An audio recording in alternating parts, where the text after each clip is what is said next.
መታየት አለበት አይመስልም? ኦኬ እዚህ ጋር ላስቀምጥልህ።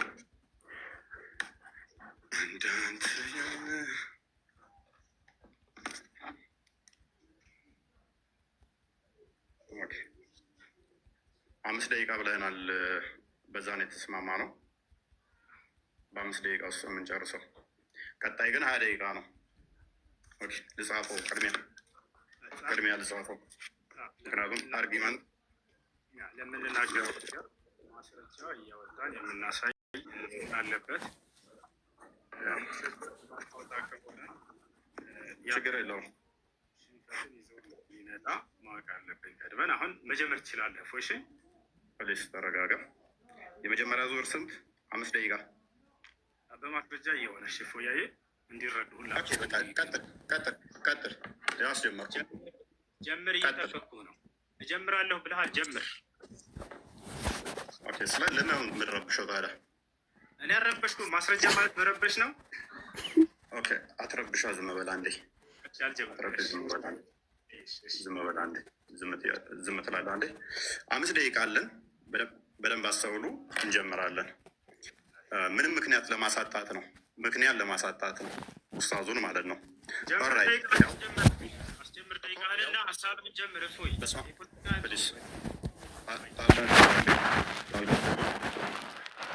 ምንም ጣልቃ መግባት አይጠበቅብህም። ጣልቃ እንዳገባ ደግመህ በደንብ አስተውሉ። ወንድማችን 5 ደቂቃ ነው ያለው። ይህ አስጀምር ያለውኝ በስመ አብ ወወልድ ወመንፈስ ቅዱስ አምላክ። እግዚአብሔር በነቢያትና በሐዋርያት የተሰበከ አምላክ ነው። እርሱም ደግሞ ቅዱስ አምላክ ነው።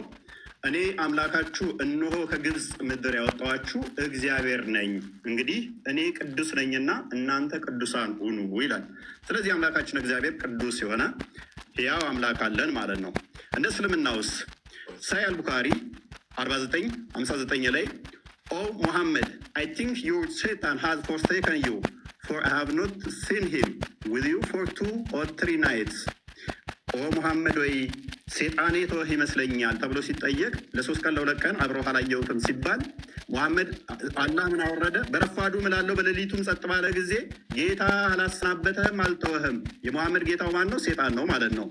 አስፈራሪ ማን ነው? አንተ አስፈራሪ ብቻ ነው ይለዋል ሙሐመድ። አላህ ሴጣን አስፈራሪ ደግሞ ይለናል። እዚህ ጋር በእስልምና አስፈራሪው አላህ ወይንስ ሴጣን? የሚያስረሳ ማን ነው? እዚህ ጋር ምን ይላል? ሴጣን የሚያስረሳ ቢያስረሳ ከትውስታ ይላል። የሚያስረሳው ማን ነው? ሴጣን። እዚህ ጋርስ ከአንቀጽም ብንለውጥ ወይንም በእርሷ ብናስረሳ ከእርሷ የሚበልጥን ወይንም ቢጤዋን እናመጣለን። አላህ ነው የሚያስረሳው። ሴጣን ወይንስ አላህ? በእስልምና ሴጣንና አላህ ልዩነት የላቸውም፣ አብረው ነው የሚሰሩት ማለት ነው። ወይንም ደግሞ አላህ ማለት ሴጣን ነው ማለት ነው። ኦኬ ሱራ 11:119 ላይ ገሃነም የምትሞላው በሰውና በአጋንንት ነው ይለናል። ቡሃሪ 48:48 ደግሞ አላህ እግሩን ሲከት ነው ገሃነም የምትሞላው ይለናል። አላህ እግሩ የጂኒ ነው እንዴ? ገሃነም የምትሞላው በሰዎችና በአጋንንት ነው አለን። እዚህ ጋር ደግሞ አላህ ገሃነምን የሚሞላው በእግሩ ነው ይለናል። ስለዚህ የአላህ እግር የአጋንንት እግር ነውን? ኦኬ ከገነት ያስወጣችሁ ማን ነው? ሴጣን አስወጣችሁ ይለናል። አደም ሲጠየቅ አላህ በጻፈብኝ ለምን ትፈርዳላችሁ ይላል። ቡሃሪ 66:14 ላይ ማለት ነው። ኃጢአት የሚያሰራው ማን ነው? ኃጢአት ባሰሩ ከምድረ ገጽ አጠፋችኋለሁ ይላል። አላህ። ኦኬ ሱረቱ ሂጅር ላይ ሞገደኛ ሴጣን ሁሉ እንሆ የተከተለውን ሰው እርሱ ያጠማል ይላል። የሚያጠማው ማን ነው? ሴጣን። ኢብሊስ ወይ ጌታ እኔን በማጥመምህ ይሆንብኝ ይላል። ማን ነው የሚያጠማው? አላህ። እዚህ ጋርስ አላህ ያጠመመውን ሰው ልታቀኑ ታስባላችሁ፣ አላህ ያሳሳተውን ሰው ለእርሱ መንገድ ፈጽሞ አታገኙም ይላል። ማነው አሳሳች? አላህ ወይንስ ሴጣን? አላህ ይሆናል ማለት ነው። መጽሐፍ ቅዱስ ግን ምን ይላል? ግፈኛና አሳሳች የፈጣሪውንም መንገድ የሚጻረር ዲያብሎስ። ና ተመለስ፣ ኡስታዝ ተመለስ። ፍለፊቱን ደቂቃን እያሳየህን አንዴ አትሸፍነው። ያው ኦኬ ዲያብሎስ ነው ይለናል። አሳሳቹ አላህ እኔ ነኝ ማሳስተው ይለናል። ኦኬ አላህ በሻ ኖሮ አንድ ህዝብ አደርጋችኋለሁ ግን አጠማለሁ ይላል፣ አሳስታለሁ ይላል። ዲያብሎስ ልጅ የጽድቅ ሁሉ ጠላት የቀናውን የጌታን መንገድ ከጠመመው አታርፍምን ይላል። ከማጣመም አታርፍምን ይላል እግዚአብሔር መጽሐፍ ቅዱሱ። አላህም ምን ይለዋል? አርፈ ተቀመጥ፣ አታጥም፣ ሰዎችን ገሃነም አትክተት ይለዋል ማለት ነው።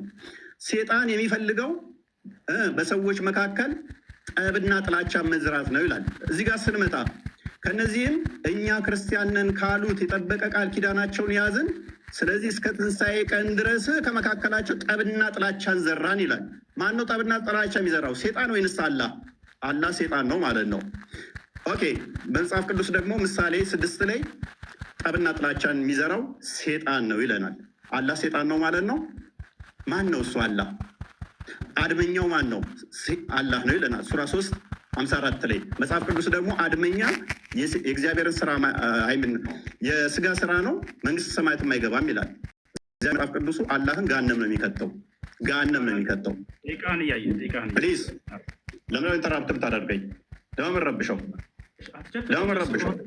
ለማየት ነው። ደብቀው እንደሱ ከሆነ በቃ ለምን ኢንተራፕት ታደርጋለህ? ካልቻል አልችልም በል። ለምን ትረብሻለህ? ወላሂ ለቀም ዛሬ ለምን ረብሸው ነው ያልኩህ። አትረብሽ። የተባልከው አትረብሽ።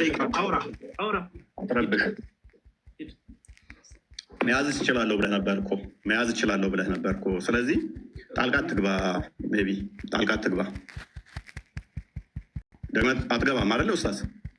አትሸፍን። ደቂቃውን እናውራን የተባልከው ፖለቲካ ተስራፎ ፊት ለፊትህ እኮ ነው ኡስታዝ፣ ፊት ለፊትህ ነው። ምክንያቱም ወላሂ ቆሞታል። ደቂቃውን አያችሁት አይደለ? ቀጥል፣ ችግር አትረብሽ። እያንዳንዱ የተናገርከው ነው አሁን ስለሚይዝህ አትረብሽ። እና ታዲያ ሳወራ ደቂቃው ይቀጥል። ከአሁን በኋላ ካወራ እንደውም እየሰራሁኝ እመልሰዋለሁ ወደ 5 ደቂቃ ስታየኝ ኢንተራፕት እያደረግከኝ ምን አይነት ኡስታዝ ነህ ግን አንተ? አያችሁት? ይሄን ለማውራት ነው። ቀጥል። ዝም አልኩልህ እኮ እፎይ፣ ቀጥል፣ ሂድ። ጎበዝ። ተሳስተህ ጣልቃ እንዳገባ ሚውት አድርግ። ስለ ጣልቃ እንዳገባ ማለት ነው። ዝም ብለህ አዳምጥ። ኦኬ። አላህ ምን ይላል? እኛ ወይንም እናንተ በትክክለኛው መንገድ ላይ ወይንም በግልጽ መሳሳት ውስጥ ነን ይላል። አላህና ሙሐመድ በትክክለኛ መንገድ ላይ የሆኑ በተሳሳተ መንገድ ላይ እንኳን አያውቅም። አላህ ማለት ነው። መጽሐፍ ቅዱስ ግን ምን ይላል? ኢየሱስ አለ እኔ መንገድና እውነት ሕይወትም ነኝ አለ። እርግጡን እንደዚህ ስትይዙ እንዲህ ትታመናላችሁ። እስልምናው ላይ ግን እርግጠኝነት የለም። እርግጠኝነት ስለሌለ በምን ውስጥ እንዳላችሁ እንኳን ሳታውቁ ሙሐመድን እየተከተላችሁ ትኖራላችሁ ማለት ነው። እንደ እስልምና አስተምሮ በደንብ አስተውሉ። እንደ እስልምና አስተምሮ ሴጣን እንደዚህ የሚጫወትባቸው ወይንም በደንብ አስተውሉ። እንደ እስልምና አስተምሮ ሴጣን እንደዚህ የሚጫወትባቸው